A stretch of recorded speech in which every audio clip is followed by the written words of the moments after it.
Title nitong artwork is Pusakali, no?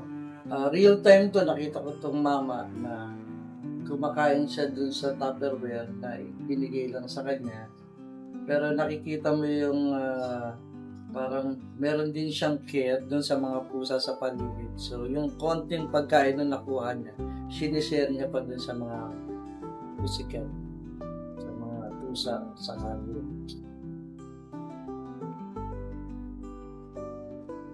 Wala, parang ano lang eh.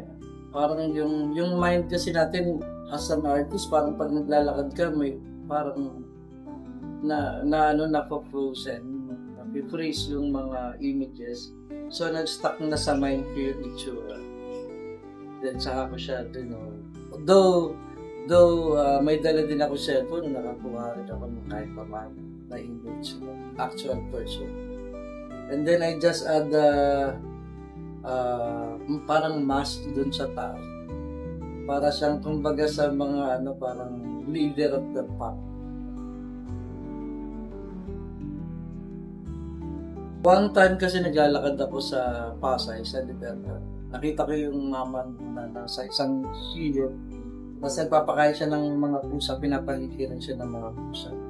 So, actual na pangyayari, actually na witness ko.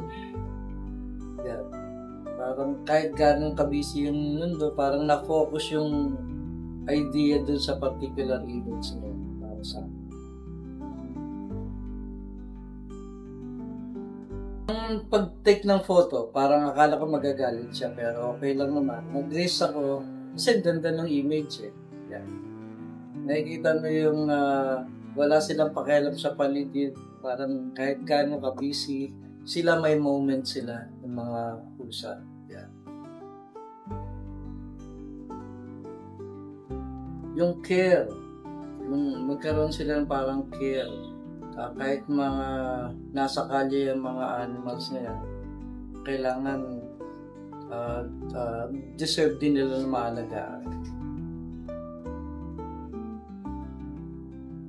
Kasi animal lover din ako, marami rin akong pets, marami akong aso, nahilig din ako sa mga, kahit may ahas pa nga ako, may papa may yung connectedness. Yun, magkaroon sila ng compassion dun sa mga animals na sa kalsada. Yan, kailangan sana maalagaan din sila, tapos yun lang, magkaroon lang sila ng maging sensitive din sila sa mga bagay na nasa kalsada natin. Huwag yung parang yung iba kasi masyadong nang titrip, may nakikita tayo na sinasaktan yung mga hayop. Sana magkaroon tayo ng maging caring din tayo kahit paano.